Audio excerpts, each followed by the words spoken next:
Hi darlings, welcome to my channel Me and Places. I'm Paulina and today I want to talk about abuse. But not the kind of abuse that comes with screams and fists, but a subtle one. The one that doesn't necessarily leave you bruises, but years of therapy. And the one that kinda leaves you thinking, why do you feel like shit when nothing obvious is happening? This is exactly kind of emotional abuse that is very hard to spot and even harder to address. And the examples I will be making are just scratching the surface of violent communication. But exactly because it's such a vast theme is why it's important to start somewhere, anywhere. So let's start. One of the most common toxic traits is to deliberately make another person feel bad about themselves. Take physical appearance, for example. If the abuse would be obvious, it would sound something like, hey, you look stupid. But subtle abuse may sound like, I never tell my partner if there is something I don't like about their body. Did you catch the silent judgment here? Because what the partner is saying is that there is something about you I don't like, but I will let you wonder what that is. And suddenly you are caught in a shower doing mental gymnastics, figuring out what part of your body is an aesthetic offense. And this kind of uncertainty for sure erodes your self-esteem. This is not about compassion or about tenderness. This is a manipulation dressed as a polite handshake. Passive-aggressive communication is tricky, and sometimes it comes from an emotional lockdown around anger. So if you were never taught how to express your anger safely, the anger didn't go away. It's still there inside you, and it finds its own ways to come out. Sometimes it's unconscious, but sometimes it's a deliberate harm disguised as restraint. But either way, the outcome is same. It's a quiet, invisible damage that is hard to name, but also impossible to ignore. Sarcasm, for example, can be one flavor of passive aggression. Now, sarcasm itself is not abuse. It depends on a recipe. If you and your bestie are roasting each other and laughing on that for hours after, and nobody leaves the room wondering if I am secretly hated, then it is consensual, then it is safe, and it's oddly fun. But sarcasm stops being playful when it is used as a tool to sneak in insults wrapped in wit. If the goal is to make another person feel small, and it gives you satisfaction when they do feel small, this is an emotional dodgeball game, where only one person knows the rules. This is actually abuse, it's just dressed up as cleverness. Let me give you an example from my own life. So I have light eyes, which shift anywhere between grey and blue depending on the weather and the clothes I'm wearing. So many years ago, I was in a toxic communication where a person would tell this joke over and over again. He would say, you know, in my culture, we have this saying that people with blue eyes have water for brains. He would laugh hysterically after saying that every single time. And it wasn't a one-time thing, it was more like recurring comedy show where the punchline is somehow always me. Let's examine another example. This one is extra tricky because it's layered and because the abusive payload is kind of buried under the sweet talk. Now listen carefully. I don't care how you dress. My friends might think it's weird, but I don't care if I really like a person. I have options, people flirt with me all the time, but I choose you because I truly like you. What is happening here? On the surface, it sounds loving. I choose you no matter what. But hidden inside are three digs. First, my friends think you are weird. Second one, I get attention from other people, so you should feel lucky. And third one, I'm tolerating something about you I don't really like. And let's get it straight, this is not a compliment. This is a way to make your self-esteem lower while also feeling grateful for them for doing that. And this is not about love. That's just criticism in a love song costume. It plants doubt in yourself. At the same time, it makes you feel like you should be grateful for somebody just putting up with you. And actually, if we dig deeper, this is one of the most common violent communications. A compliment with a hidden sting. According to Lisa Firestone, a really cool surname by the way, who is a clinical psychologist known for her work in emotional abuse, this kind of backhanded praise is a classic manipulation tactic. It kind of erodes your self-esteem while pretending to be building it. Now, if you are hearing this and thinking, wait, I've said things like that, pause here for a moment. It means you've got work to do, not that you are doomed. Maybe it's time to ask yourself, first, why did I say that? Second, what was I hoping the other person would feel? And third, was it fair? Now we're going to unpack belittling next, because it doesn't always sound like shouting, sometimes it sounds like sweet honesty. And if it comes with strings attached, this is not kindness. This is control in a costume. And the thing is, nobody really owns gratitude for somebody who disguises cruelty as care. So, when your sense of self feels better by putting somebody else down, you start belittling others, often without even realizing doing it. And this is a form of subtle abuse because it dismisses the other person's experiences, feelings, and worth to boost your own. And when somebody does this to you, so belittles you, it feels like their truth matters, but yours doesn't. For example, someone might say, I've traveled the world, so I know this. All men are pigs, or women are manipulative bitches, and you should not trust anyone. And if you don't see that, you're just stupid. What's the message behind this? It says, there is only one truth, and that's mine. It belittles anybody who thinks differently, making it clear that their experience doesn't count. And throwing stupid around just to silence disagreement, it's not just insulting, this is emotional sabotage. In other words, you either think like me or you're dumb. And this kind of talk is not just mean, it's also controlling because it doesn't really leave you space for your own thoughts. Another example might sound like, I don't think you really believe these things. Maybe someone told you, or you just heard it somewhere, and now you think you feel that way. The hidden message is, because I cannot really accept your truth, I will just make you believe that it's not really yours. Did you catch on what's happening here? They do not accept you as you are. They are only acceptive towards an imaginary version they made in their own head and decided that it's a better version. This is actually idealization. And it comes with control, because they're also saying, I will tell you what you really feel and what you really think. And this is actually a textbook emotional invalidation, based on research of John Gottman, not that cool surname, who is a specialist in relationships. Invalidating your partner's feelings is one of the strongest predictors of emotional abuse. And hey, if you grew up in a family where emotional conversations were not part of the routine or even weaponized, all this might feel even normal. But make no mistake, insulting, belittling, controlling, and idealizing each other like this is a form of violent communication. I want to make a small notice because I noticed that some psychological terms kind of made it into mainstream lately. For example, words like toxic, narcissists, and lately also gaslighting. These all are getting their 15 minutes of fame. And on one hand, it's genuinely encouraging because people are finally talking about mental health issues at the dinner table, on TikTok, and as a result, more people are actually getting help for their struggles. And that's huge. It might even mean that stigma is cracking, maybe even crumbling a little bit. On the other hand, when scientific language goes viral, I think it loses something in translation. And then suddenly all your exes are narcissists, any kind of disagreement is gaslighting, and just being a human makes you occasionally toxic. I actually do agree with the last one.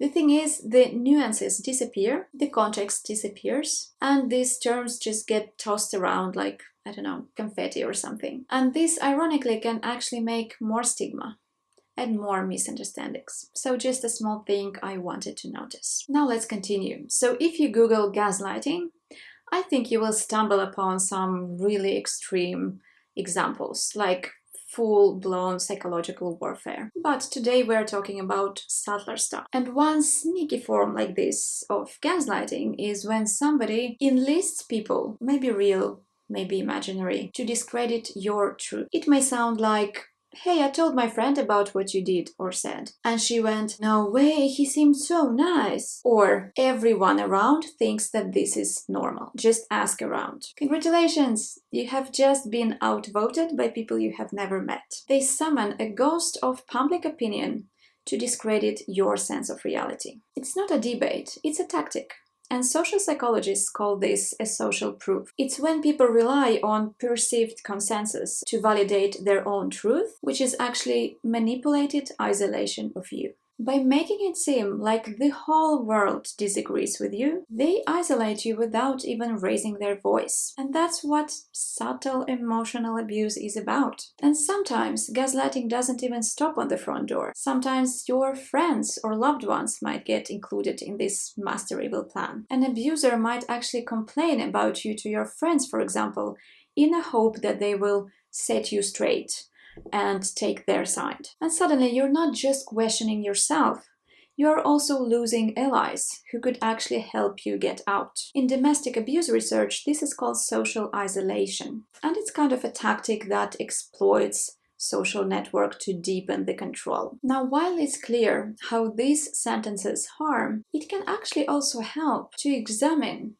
what a person saying them can reveal about their own fears and insecurities. Because when your self-worth depends on a constant validation, the life basically becomes a stage. Suddenly you're not just talking, you are performing constantly, because you gotta be the kindest, the nicest, the smartest, the hottest, the most unbothered person in the room. But the spotlight is exhausting.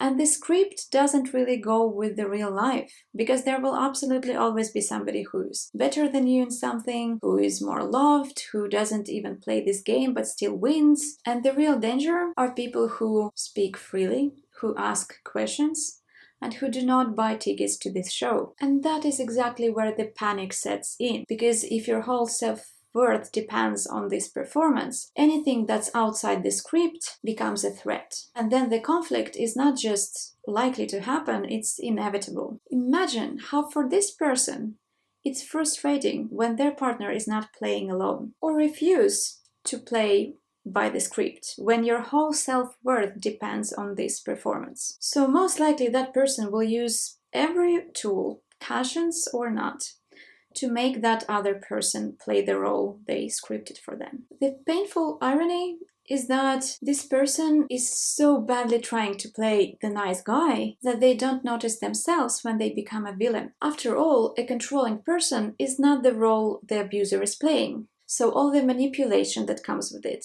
all the control that comes with it, all the pressure they use doesn't really count in their own eyes. And one very common tactic in this dynamic I just described is emotional projection. Let's say you feel jealous, but jealousy doesn't align with this concept of the nice guy that you are playing, the kind, chill, evolved partner. So you cannot consciously even accept this feeling to be part of your agenda.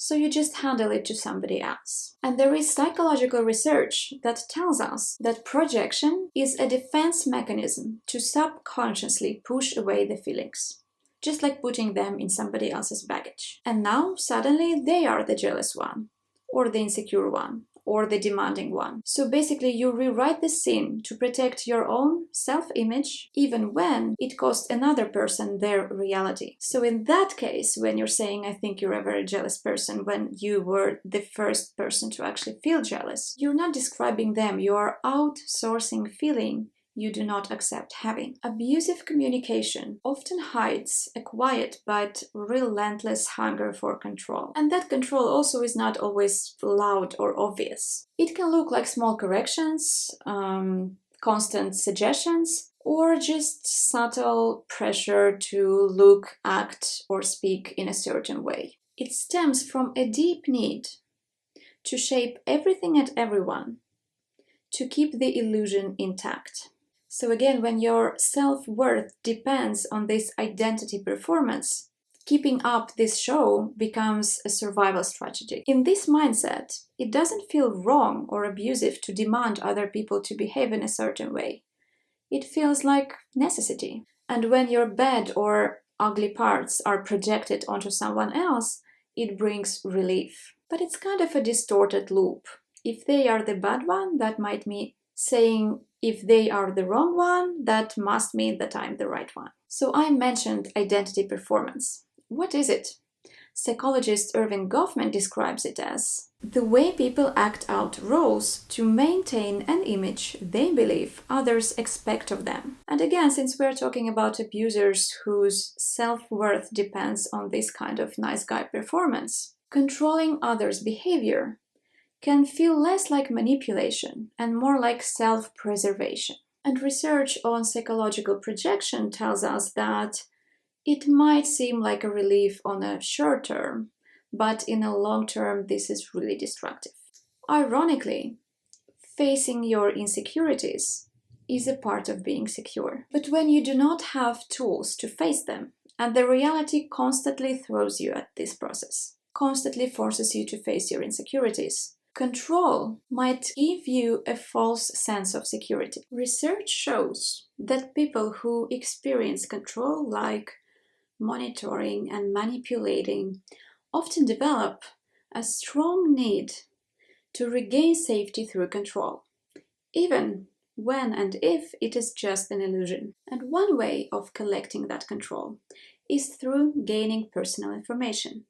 Who do you talk to? Where do you go? Especially the juiciest, ugliest things that ever happened to you, your traumas, what are you worried about? The more intimate and the more painful details of your life, the more control. And don't mistake this to be out of care. This is out of strategy. Kaufman and Uhlenberg describe this as knowledge as power. That's when intimate information becomes a currency to maintain control and suppress vulnerability. When safety feels unreachable, the control over people's behavior might feel like the only option to maintain emotional safety. And that is truly how disturbing and messed up we as people are sometimes. So we have gone to some deep waters here. Let's sum it up to make it more simple. When deep down you feel worthless, but you are lacking tools to face your insecurities, playing a game where you are magnificent can bring you a relief and a sense of control. And this control might be mistaken for security. So how does control looks and feels for the receiving part? So when control becomes the main game, boundaries suddenly start to feel like suggestions that you are for some reason expected to ignore. Sometimes the requests are direct, like show me your message history. But sometimes it might be dressed in nice words, like we don't need to have secrets between us.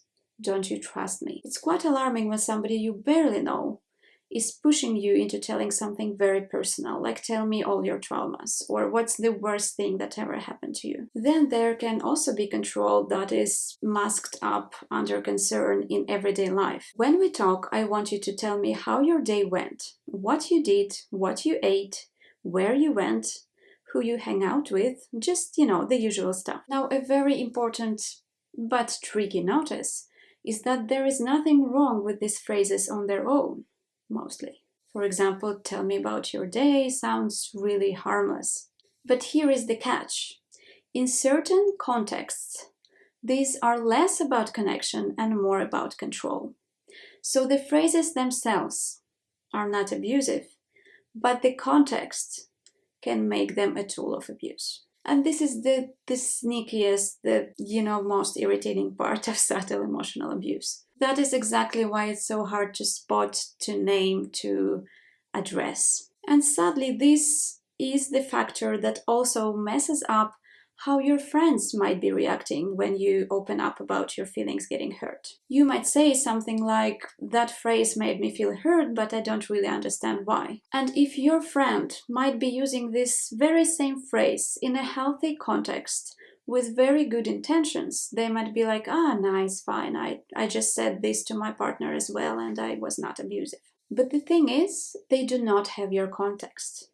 You do. And that's the tricky part and the essence of subtle abuse. It lives in the context, in the subtext, in the why behind the words. And unfortunately, that is exactly what makes understanding and compassion harder to come by. And the sad truth we get from this is that without your context and your backstory, your friends with the best intentions might falsely believe that you are overreacting. And again, some deep waters down there, so let's sum it up to make it more simple. So covert abuse can be hard to spot because the phrases themselves are not abusive, but in specific contexts, they become harmful. And it can also be hard for others to truly understand what the victim is experiencing when they are not sharing the context. When you do not have tools to manage your emotions, very often the people around you unwillingly